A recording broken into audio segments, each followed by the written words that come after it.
د رسول الله صلی الله علیه وسلم د مهم وصیتونو نه چې په اخیر وخت کې رسول الله صلی الله علیه وسلم دا وصیت کړی دی. عائشه رضی الله عنها فرمایي چې رسول الله صلی الله علیه وسلم د مرګ وخت کې د هغه په مخ باندې بچی دی یوه کپړه ایښودلې شوه. کله چې رسول الله صلی الله علیه وسلم درد ډیر شه نو دغه کپړې لرې کړه او ویې فرمایل لعن الله اليهود والنصارى اتخذوا قبور انبيائهم مساجدا. د الله رب العالمین لعنت دی په یهود او نصاراو باندې.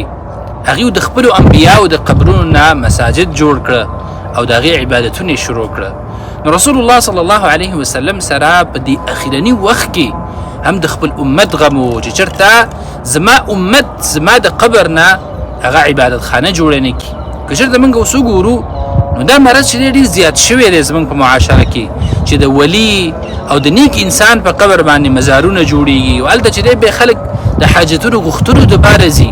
د هغه کار نه چې رسول الله صلی الله علیه وسلم یېرېده چې یاره زما امت په دې کې واقع نشي د قبرونو نه مساجد او عبادتخانې جوړ نه کړي، مزارونه دې جوړ نه کړي او خپل حاجتونه هغې نه ونه غواړي، نو هغه عمل چې دی اوس په دې امت کې هغه شروع دی.